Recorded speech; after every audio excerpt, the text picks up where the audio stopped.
Yeah, no, I think it would actually go really, really badly for him, to be honest. But still, I mean, it's a nice notion. But yeah, you just can't come to this. It just can't. You can't allow this to actually happen. No, it shouldn't really. It'd be such an embarrassment for the country. However, if the Danish Federation and the players can't actually resolve this, then they will have to go ahead with the game, because it seems that the Danish women's team, having a similar issue with the Football Federation a few years ago, last year was it, they missed a game.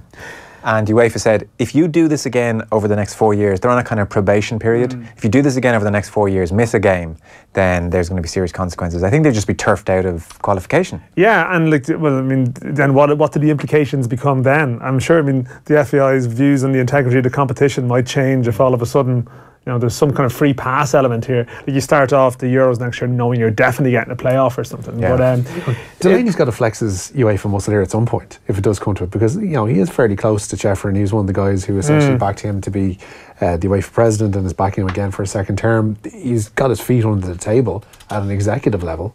So there will be some muscle flexing and some words had in corridors about this. You think, Richie, these discussions have definitely happened already to some degree, whether it be Sheffrin or whoever it might be, because this is a big project for them, the Nations League. They need to roll this out this weekend for big games, and these things to be the talking points, not like pictures of, as I said, two teams. Like the whole concept of the Nations League is that teams of a similar level play each other in competitive games. So an 11-0 isn't really the look that you want to kick off the competition. I just hope the futsal lads wear their runners on the pitch. I think they'd be more comfortable. And if they slip, they slip. I think it would be good for the game. Socks rolled in around the ankles.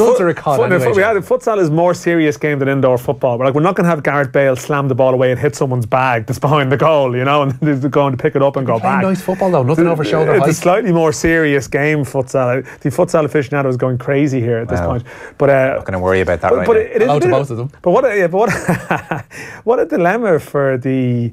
Not a dilemma, but I mean, they've sent out the message to players in the lower leagues.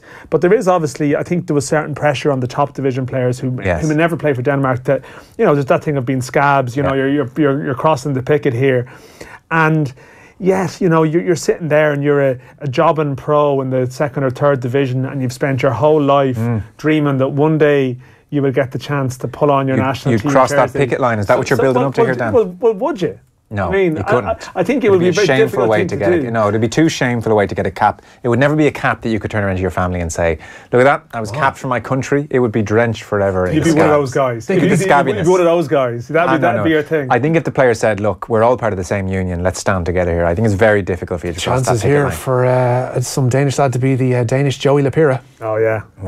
Joey Lapira didn't play a competitive game for Ireland, so maybe he can find some Danish. I'm sure that door's probably still open at this stage. Yeah, because John, I think it's John Jensen is going in to as a Danish legend to go in and manage the team.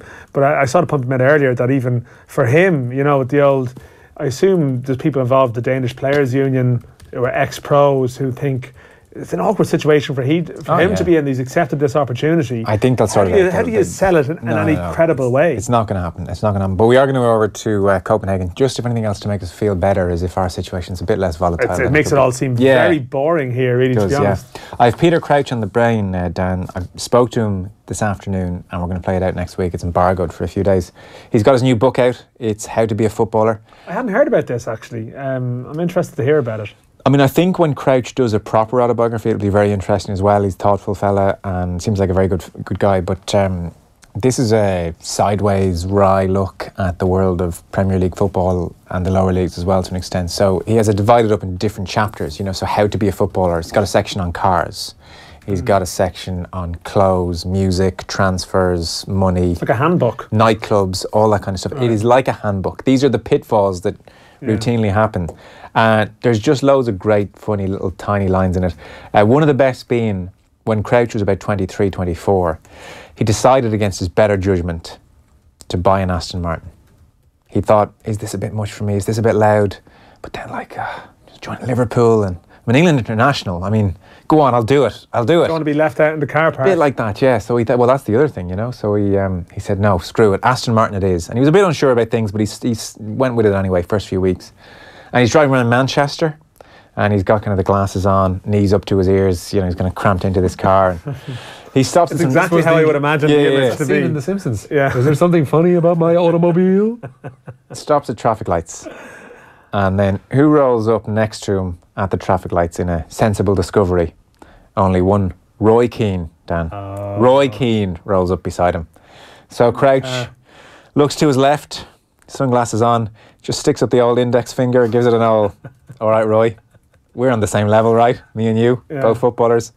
He said the level of disgust with which Roy Keane stared at him and did not wave back was so horrific.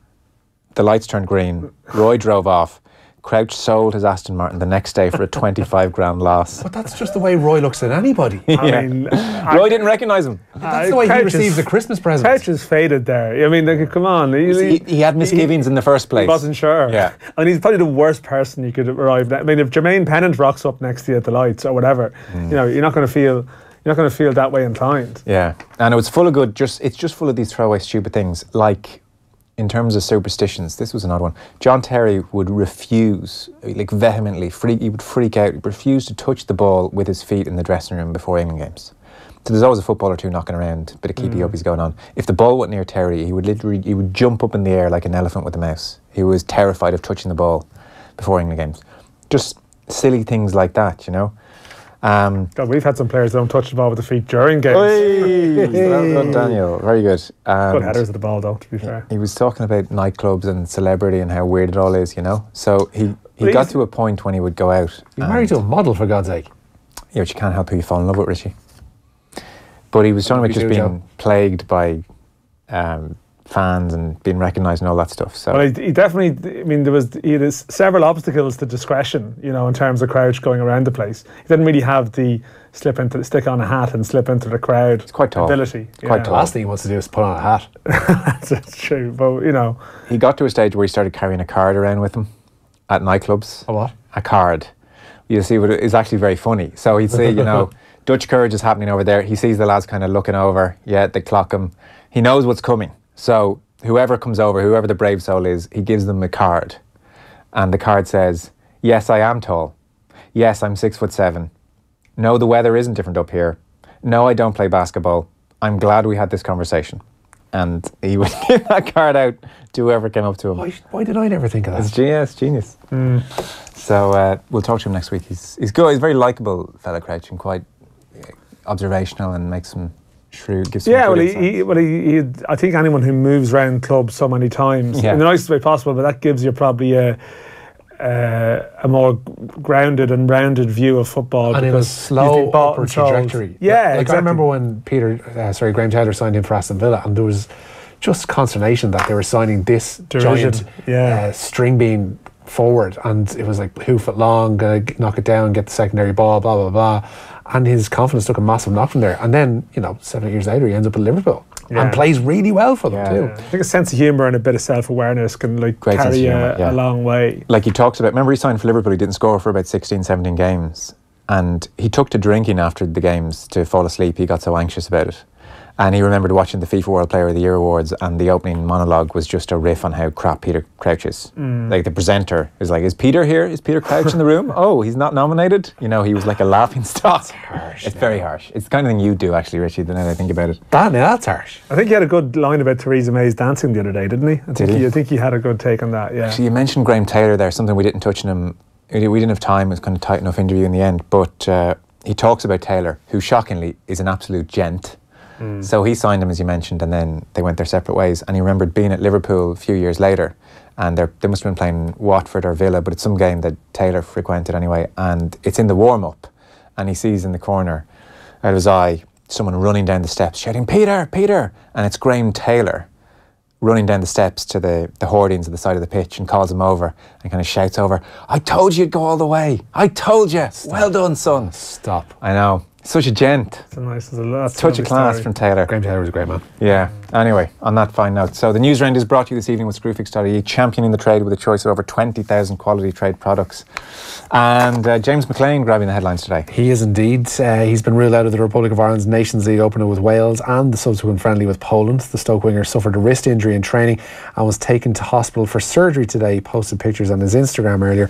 Shane Duffy and David Mailer both trained today after missing yesterday's sessions. The squad squad departed for Cardiff this evening, and that Wales-Ireland game is live on Thursdays off the ball. Yeah, we're running out of options here, and it's sort of an alarming rate. Are there any futsal players who can do a job in the left wing? We've got some good futsal players in Ireland, all right. Yeah, no, it's you know, you look at the attacking options, you try and look in that department, and you've lost Shane Long. For all that these guys, I mean, have their limitations that have frustrated us, you still take them out of it and you think, oh, that's a bit of a blow. He's left, yeah. So like Long is now unavailable, McLean is out, okay, Johnny Walters, you know, thankfully has decided to stick around and play international football, because if he didn't, you'd be looking at sort of a collection of sort of attacking / strikers who've never really played or scored at international level. I mean, it's not to say they won't, and they have to start somewhere, but I just think when you're Martin O'Neill and you're coming back from your last competitive game was a thrashing against Denmark, and you're trying to build this autumn as, no, listen, stick with us. Yeah. You know, this is a positive. We're on a positive trajectory again here. Here's where we're going. You don't need a run of negative results, but it's going to be very hard to try and put together something here that's capable. When you look at, I mean, I know we're going to talk to John Hartson about the Wales squad. I mean, Wales have all their top guys there pretty much, and we are looking at a squad selection of guys who have got talent, but they're very, very unproven at this level. And sorry, is Walters fit? Walters is fit. Okay. Walters will play. That is the biggest certainty.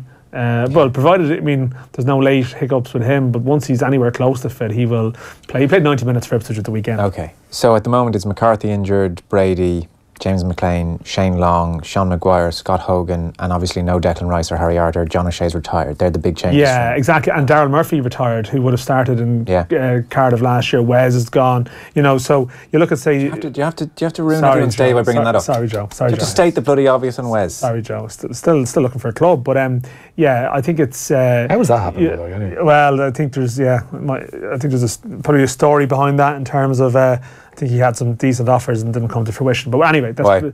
I don't know. No, you do know. Well, no, you're going to tell me in the ad break, so tell me now.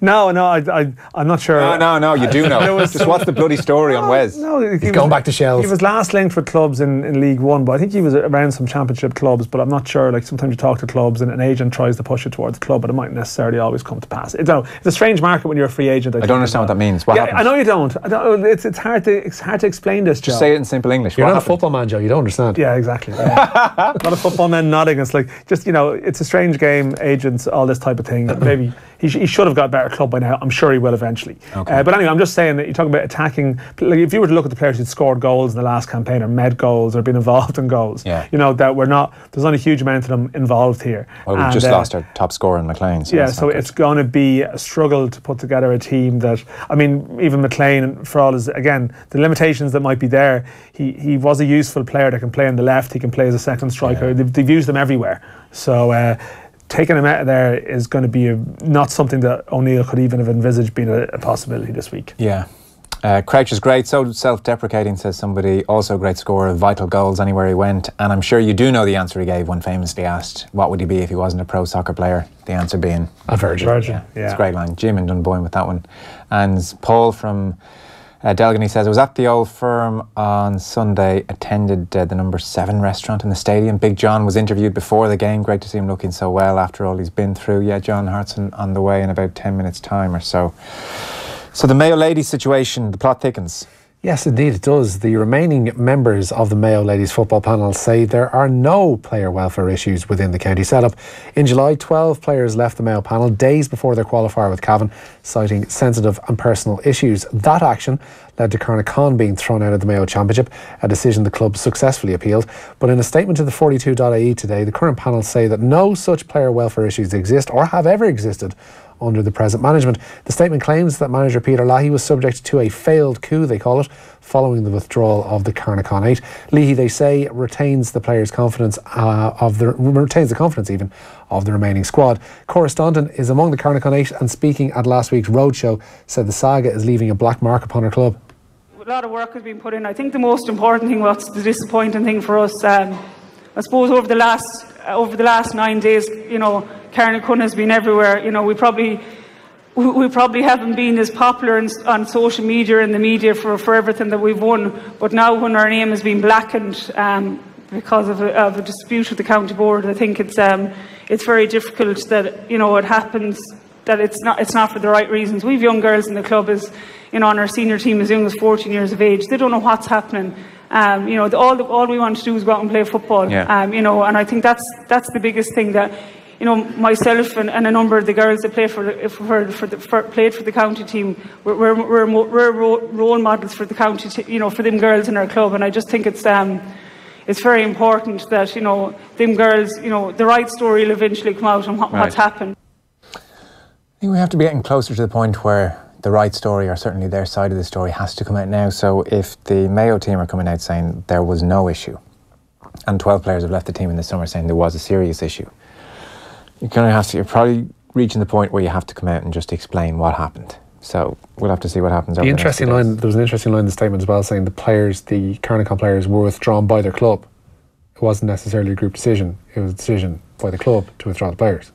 Yeah, well, I think that because there was 8 Carnicon players, the club just got in communication with the management. But I think it was very much the decision of the Carnicon players, the 8 of them. But it's just because they had so many, they were like, just you let them know that we're all out. And whereas there was only 4 other players, so they just communicated directly with management. That was the reason that Carnicon were expelled from the championship and the other clubs weren't. But that's waging war now. The Mayo ladies saying there was no issue, and 12 players have left saying there was an issue. So it's coming to a head, and it's amazing it hasn't come out much sooner what happened. So we'll have to wait and see. So Dublin defending the grant situation? Yeah, the chief executive of Dublin GAA defending the money they receive in the form of development grants and others. Between 2007 and 2017, Dublin received in excess of €16 million in direct coaching assistance, more than 15 million more than Cork, the next best funded county. The capital was also in receipt of 12.7 million of the government's 56 million in sports capital funding. But speaking at last night's parading of the Sam Maguire in Smithfield, their 4th in a row, Costello wasn't fearful of such funding being cut. I wouldn't think so. I mean, it's just per head of capita, whatever. We're trying, there's areas of Dublin where the GAA would not be particularly strong, and we're trying to always work and establish new clubs in different areas out in Clondalk and Tyrrellstown, different parts of the city. So it's a huge challenge out there. Even the north inner city and the south inner city, there are challenges, and we want to bring GAA to new audience. There's no doubt it is, and there's no doubt that there's going to be more money given to Dublin than other places just by dint of population. That's inevitable and that's fair enough, but the per head of capita situation was still massively in favour of Dublin when you break down what was given per GAA player in the county. I appreciate Costello's point there that they're trying to develop new clubs and get new players playing, but that's true across the country as well. Yeah, but it's true across the country, but in the case of Dublin, without wanting to defend them, like I'm from an area myself whereby it has ballooned in the past 20 years. Fair enough. In terms of, like, literally that old adage of all around me used to all be fields. It's now all housing estates, and it's now all different parishes, and all those parishes have clubs. And you can see they want to get them off the ground. And Peregrines at one stage, which was the club that I grew up next to, was no different. And there are now ones, as you mentioned, out in Tyrrellstown, out in Ongar, and beyond, that have just sprung up. And we saw Castleknock, who grew up essentially next to Bridget's over the course of the past 15 years, and how far they've come in such a short space of time, particularly in the hurling championship. So yeah, fair point. The grants are needed. It's just a case of, as you mentioned, per capita seems a bit skewed. Yeah, well, I mean, they're 15 million ahead of second place Cork. It's a pretty striking figure, all right. It's a good old amount of money now. Yeah, anyway, a substantial amount of. And again, it's not Dublin's fault. It's GA's. Oh, completely GA's. Yeah. And GAA are on the record as saying, yeah, we may have to readdress the balance. They said it about 18 months, 2 years ago. Even they realised it had gone too far. Yeah. The US Ryder Cup wildcards, are they happening tonight, or certainly 3 of them? 3 of them, Joe. It's Christmas time for you. I'm sure you have the alarm set and you have the biscuits ready for around the table. And I warm quite like the Ryder Cup. Actually, I really enjoy the Ryder Cup. Richie's anti-golf. I'm not anti-golf at all. You are. I'm anti-you. It's just picking fun at your obsession, as you said, it's Christmas. As the man said, he's anti-me. Yeah.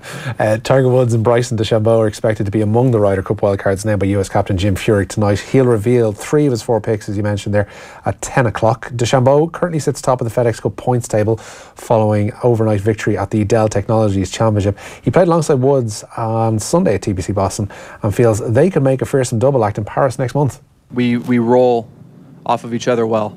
And what I mean by that is, we spur each other on with great shots. And he's got a pretty massive crowd behind him that I actually kind of used to, or tried yesterday to use to my advantage. Where it was kind of pumping me up. When I saw Tiger make birdie, it kind of pumped me up, going, okay, I can do it. I can make birdie, instead of going, oh my gosh, But it was fun to be able to bounce back and forth with him, and I think we could be a great team out there working hard and getting our job done, and hopefully, like I said a few weeks ago, maybe pushing the pedal to the metal, and I don't really want to say it, but I think maybe we can potentially intimidate a couple people out there. I think that'd be kind of cool. The word is it's going to be Tony Finau as the other one, and then they'll name Phil Mickelson in a couple of weeks. So it'll be Finau, Mickelson, Woods, and DeChambeau. And you were just saying there, Thomas Bjorn announces his wildcard picks tomorrow, and the odds on Sergio have pretty much plummeted to a point where Sergio is going to get the pick. Yeah, well, it's going to be, isn't it? Poulter, Stenson and Casey are sort of the three that are expected, and then it was between Sergio, Matt Wallace and Cabrera Bello. So Sergio, I was listening to an interview, a podcast that Sergio did with Alan Shipnuck, who's a golf writer in the States. He's been on the show quite a bit, and Sergio did come across as pretty confident to the point where you would have thought, I think he might have already got the nod here. But the striking part of that interview was Sergio discussing a 6 to 7 minute segment discussing his love of hunting and how much he loves hunting. I think it's something to do with his father-in-law or something like that. And speaking at length about he's married a Texas girl. Yeah, and it's gone like for a sort of a boy growing up from Spain to completely adopted. Spain, they have the bull running and they have certain things going on. And I'm not a huge animal rights activist by any means, but it was striking to hear like a sportsman that's a bit of a taboo subject, I think, in certain parts of the world, speaking with great sort of depth and passion about, obviously when they're young, the deer, I think he was talking about, we don't shoot them straight away. We let them live a good life for a while, and and then obviously and we blow their head off. Blow their head off, Americans are really open about it. Yeah, I've heard other podcasts where people talk about their love of hunting, and you're like, it's just a bit jarring compared to what you're used to, the way people speak about it, And does Garcia come across well, would you say? He comes across pretty well, yeah. I think apart from the whole shooting animals thing. Yeah, I mean that would be sort of, people wouldn't be mad on that section, but generally he is someone who is trying to tackle the fact that he won the Masters and he's very happy with life. But I think he sort of did win the Masters and is pretty happy with life, and it takes a valedictory look at his career in some ways. Yeah. So you'd worry, you'd sort of wonder. I mean, he's going to be a great asset, but I think Pearl Rafa Cabrera Bello is sort of the young man. I know they have a lot of young players in that team, but still. Yeah. Where are we going, Rich? Stephen Reid's confirmed he's leaving Crystal Palace. The former Republic of Ireland midfielder had been working as a first-team coach under Roy Hodgson at Selhurst Park. Towards the end of last month, Hodgson said Reid was leaving the club as he has personal issues that he wants to sort out, and Reid today thanked the club for his time there, calling it a privilege to spend time at Selhurst Park. Defending champion Sloane Stephens beaten at the quarter-final stage of the US Open this evening. She lost in straight sets to the 19th seed, Anastasia Sevastova. Serena Williams is in action later on. She keeps her bid for a 24th Grand Slam singles title going. The quarter-final against Karolina Pliskova. Men's holder Rafa Nadal plays Dominic Thiem in the early hours of tomorrow morning. Before that, Juan Martín del Potro takes on the big serving John Isner in one of those matches that could run and one, going with serve 3-3 in the first set in that one. Roger Federer says he struggled to cope with the humid conditions as he was beaten in the last 16 overnight. Aussie John Millman knocked him out, becoming the first person seated outside the top 50 to beat the 5-time champion at Flushing Meadow. Maria Sharapova's underwhelming record at Grand Slams post-drugs ban comeback continued. She was beaten in straight sets by Carla Suarez Navarro. Sharapova's best showing at a slam since returning at last year's US Open was a quarter-final spot this year at Roland Garros. While Dubliner Georgia Drummy is through to the second round of the Girls Juniors following a straight sets victory over Russia's Anastasia Tikhonova. Next up for Drummy tomorrow is Japan's Naho Sato, who is currently ranked 14th in the world. Ulster's front row injury crisis worsened today. Prop Kyle McCall has been ruled out for 12 weeks after undergoing surgery on a torn elbow tendon. New head coach Dan McFarland is already without the injured pair of Marty Moore and Tom O'Toole, with Edinburgh visiting Kingspan Stadium on Friday. Lovely stuff. Cheers, Richie. That's your news round this evening. JP reminded me that Angela Aikens, that's Sergio's wife, is the daughter of former Texas Longhorns quarterback Marty Aikens. He's a bit of a big deal. He's in the Texas Sporting Hall of Fame. He definitely is a well-known figure, but just not sort of... He's in the Texas Hall of Fame, so he's a big deal in a country about 8 times the size of Ireland, or a state. Yeah. And she's cousins with Drew Brees, the New Orleans Saints quarterback as well. Yeah, he was speaking about how he got big into, he had no knowledge of American football when he went there, and now obviously he's a bit of a forced expert. Well, by all accounts, I mean, Harrington and others would say that if you want to actually stroll down the fairway with your two playing partners and have something to talk to them about or join in their conversation, it seems like if you're not on top of American sports and college sports in particular, you're going to kind of be Billy No Mates. You're going to be nowhere. Yeah. It seems like it's a bit... massive talking point when they're strolling down the fairways. Anyway, that's news round done for this evening. After 8 o'clock, we'll talk to Colin Kavanagh about Tyrone's defeat on Sunday. And up next, John Hartson, Ryan Giggs' Wales against Ireland on Thursday night. Off the Ball on News Talk. Thanks to Screwfix.ie, championing the trade with a choice of over 20,000 quality trade products. Tom Dunn. I don't know if you've seen this. Well, I follow them on Twitter, Bands FC, and what they do is they get bands' names and they make them into football badges for football shirts, and they're absolutely sensational. I'm looking at an array of them. The Gorillaz one is good. Jason Mary Chain is good. Someone is tweeting them and saying, "Do Tom Happens." If you do Tom Happens, I'll get it tattooed on me. I'll get a tattoo of it. It's that good. You've heard it's on the radio. They do that badge. And again, it could end in divorce, but you know, I'll take my hip-hop records and my tattoo and I'll be really happy. Tom Dunn. Sunday to Thursday, 10 to midnight. On News Talk. Later healthcare are for the tumbles, jumps and bumps in life. That's why we're jumping on this trampoline, talking about their